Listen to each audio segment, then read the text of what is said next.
ఏమన్నా అక్కయ్య గారు బాబాయ్ గారు బాగున్నారా బాగాలేదా రాకపోతే రాలేదంటున్నారని చెప్పేసి మరి లండన్ నుంచి లండన్ పై నుంచి రాజమండ్రి నుంచి రైలు కింద నుంచి లడక్కన పడ్డామండి. వచ్చేసేవాళ్ళు అమలాపురం పెట్రోల్ ధరలో వచ్చేసేవాళ్ళు.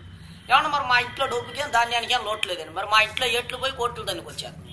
మరి కోట్లు ఉంటే కుక్కలు తినేస్తున్నాయండి, లక్షలు ఉంటాయి నక్కలు తినేస్తున్నాయండి, ఏలుంటే ఎలకలు తినేస్తున్నాయండి, పదులుంటే పందులు తినేస్తున్నాయండి, ఆఖరి చిల్లర ఉంటే చీమలు తినేస్తున్నాయండి. మరి తినడానికి మాత్రం నెత్తి మీద బొచ్చి తప్ప ఏం మిగలట్లేదు. అందుకే ఇటుబడి వచ్చేసేవాళ్ళు. మరి నిన్న కాక మొన్న మా ఇంట్లో పెళ్ళండి. మరి పెళ్ళి భోజనాలు ఏం పెట్టామంటే వంకాయ తింటే వంగిపోతున్నారండి, బీరకాయ తింటే బీసిపోతున్నారండి, మరి చిక్కుడుగా కూర తింటే చిక్కుపోతున్నారండి, ములక్కాయ తింటే ముదిరిపోతున్నారండి, గోంగూర తింటే గోక్కుంటున్నారండి, పొట్లకాయ తింటే పొట్ట వస్తుందని చెప్పేసి లడాయి సారు బడాయి పప్పు ఏంటి రేసి కిరసనాలు పోసి పెట్టారండి. మరి తిన్నాక ఇద్దరు బాగానే ఉన్నారండి, ముగ్గురెళ్ళి మంచానికి కలుసుకున్నారండి. ఎవడు మరి మా ఇంట్లో ఏపరాళ్ళు దెబ్బలాడుకుంటే నాపరాలు బయలుపోతున్నాయి. మరి మా ఇంట్లో మొగుడు పేళ్ళకి దెబ్బలాడుకుంటే వానొచ్చి వరద కురిసి వరదలో పడి జనం అంతా కొట్టుకుపోతుంటే మీరు ఇచ్చే 20-30 కాగితాలతో పడవలు చేసి వాళ్ళందరినీ ఒడ్డు చేస్తున్నామండి. మరి మా ఇంట్లో కేజీ బంగారం ఉంటే కుక్క నాకిందని చెప్పి చెత్తకుప్పలో పడేసేవాడిని, కోడి పిల్లలు నూకలు లేకట్ట వచ్చేవాడిని.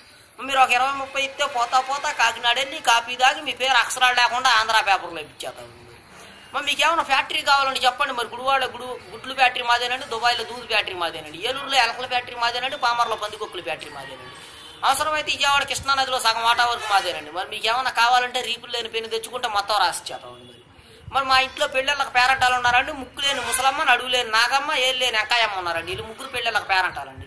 మా వీళ్ళు ముగ్గురు చీరలో అంటున్నారని చెప్పేసి నాకు తెలిసిన ఎర్రకంది దగ్గరికి తీసుకెళ్లి ముడి చుట్టూ 3 వాతలు పెట్టించామండి. మరి తెల్లారకల్లా వాతలు ఎర్రకంది పోయారండి. మరి పొద్దున్న నారా చంద్రబాబు నాయుడు గారు వచ్చి నన్ను పాకిస్తాన్తో యుద్ధానికి వెళ్ళమని చెప్పి 6 రూపాయలు అడ్వాన్స్ ఇచ్చేయారండి. మరి ఆయన ఇచ్చిన 6 రూపాయలు అడ్వాన్స్ తీసుకొని జీడిపప్పు అంత జీప్ వేసుకొని తూటుకర్ర అంత తుపాకీ తీసుకొని బయలుదేరామండి. మరి జీడిపప్పు అంత జీపులో డీజిల్ అయిపోయిందని చెప్పి జీప్ వెళ్ళిపోయి చెరువులో పడిపోతే నేను వచ్చి అక్కడ పడిపోయానండి. మరి మాకు ఇచ్చే మావులు మాకు ఇచ్చేస్తే పాకిస్తాన్తో యుద్ధానికి పోయి వెళ్తామండి.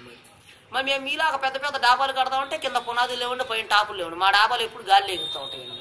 మరి తాటాకైతే గలగాలంటుందండి, ఇటుకే తిరిగిపోతుందండి, జమ్మ అయితే జారిపోతుందండి, పెంకి అయితే పేలిపోతుందండి, నా ప్రయాదం అంటే నలిగిపోతుందండి. అందుకని చెప్పి మా కలెక్టర్ గారు భలే కలపలకని పెట్టారండి. మరి ఏమేమి కలపాలంటే బొబ్బాస్ కలపండి, జిల్లేడు కలపండి, ఒరిగడ్డి వాసాలండి, దొంగ దోలాలండి, చీపురు పూలతో కిటికీలండి, పైన కోడిపీతో స్లాబ్ అండి. మరి పైన కోడిపీతో స్లాబ్ ఎందుకంటారో వచ్చే వర్షాకాలంలో కారు సువాసన వచ్చిందండి. మరి నిన్న కాకముందు మరి 1947లో జరిగిన మరి యుద్ధంలో నేను కూడా బాగా పోరాడానని చెప్పేసి నారా చంద్రబాబు నాయుడు గారు నాకు వద్దన్న కొద్ది అడుగులేని లారీ మీద 66 కోట్లు పంపించారండి, మూతులేని బస్సు మీద 33 కోట్లు పంపించారండి. మా డబ్బంతా ఇంట్లో ఉంటే ఎలకలు కొట్టేస్తున్నాయి, ఇంటి ఎలకమలు పెడితే ఏగలు తినేస్తున్నాయి, బ్యాంకులో అయితే వడ్డీ సరికి ఎత్తలేదని చెప్పేసి వత్తా మన ఊరంతా పనిచేసేవాళ్ళు.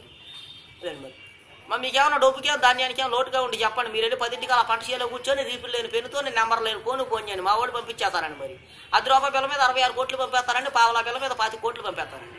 మా డబ్బంతా 3ంటికల్లా మురుక్కలా మునుగుద్దండి, 7ంటికల్లా ఏట్లో తెలియద్దండి, సాయంత్రం కల్లా మీ బ్యాంక్ అకౌంట్లోకి వచ్చేసిద్దండి మా డబ్బంతా. మరి మీకు ఏమైనా సినిమాలు చూడాలంటే చెప్పండి, ఏట్లో టికెట్లు నూతులో సినిమా అండి, వెళ్తామే కానీ వత్తం ఉండదండి.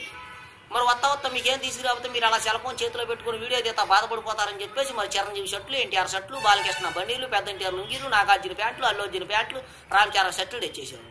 మరి మీదే అక్కయ్య గారి దేవత అక్కయ్య గారి ఇంట్లో చికెన్ కూర వండుతా బాధపడిపోతారని చెప్పేసి సూర్యకాంత్ చీరలు, విజయకాంత్ చీరలు, తమన్నా చీరలు, అనుష్క చీరలు, శ్రీదేవి చీరలు, మా నగలు తెచ్చేసేవాళ్ళు. మీరు ఒక 10-20 ఇస్తే పక్క కోట్లో వెళ్ళి టిఫిన్ చేసి వస్తామండి, ఈరోజు విమానం మంచి బట్టలు దిగిపోతాయి.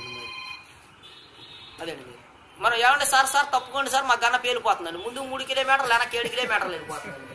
మరి బుల్లెట్స్ లేకుండా మా గన్న కాల్ చేస్తుందండి. మా గన్న ఆఫ్ చేయమంటారు సార్, మోపు చేయమంటారు. మా గన్న ఆఫ్ చేస్తే 6,000 అండి, మోపు చేస్తే 3,000 అండి, వెనక్కి వెళ్తే 7,000 అండి, పైకి వెళ్తే 10,000 అండి. మరి మా గన్నకు లైసెన్స్ లేదండి, కాలిస్తే కేసు లేదు. మా గన్నలో ఇప్పుడు బుల్లెట్లు పెడితే అర్ధరాత్రి 12 గంటల పేలుతుంది. మా గన్న అసలు ముందు నుంచి పేలుతాడు, వెనక నుంచి పేలుతుంది. మరి మా గన్న చూసి మా గన్న పేరు టైమింగ్ తెలుసుకొని పాకిస్తాన్ ప్రధానమంత్రి గారు ఆయన విమానం వేసుకొని నా గన్నెమ్మని చెప్పి నా గుడి చుట్టూరు 25 సార్లు విమానం వేసుకొని తిరిగారండి. అయినా ఇవ్వలేదండి, మా తుపాకి అంత గొప్ప తుపాకి అండి. మరి మా ఇంట్లో గారెలు తింటే గగ్గలు నొప్పని, బూరులు తింటే బొగ్గలు నొప్పి అని చెప్పి మా తాత వచ్చి 60 ఒక్క పొరం తెచ్చిపెట్టాడు. తిన్నాక 32 కోట్లు ఊడిపోయింది. అదేండి మరి మా ఊళ్ళో ముసలాళ్ళకు పోటీలు పెడితే పైన ఉన్న ముసలమ్మ పావలా ఇచ్చి పంపించామండి, కింద ఉన్న ముసలమ్మ ప్రైజ్ ఇచ్చి పంపించామండి. మిగిలిన ముసలాళ్ళందరినీ మూటలో వేసి మూతి కట్టి మోపితే గుడికాడ పడేసి వచ్చేవాళ్ళు. అదండి.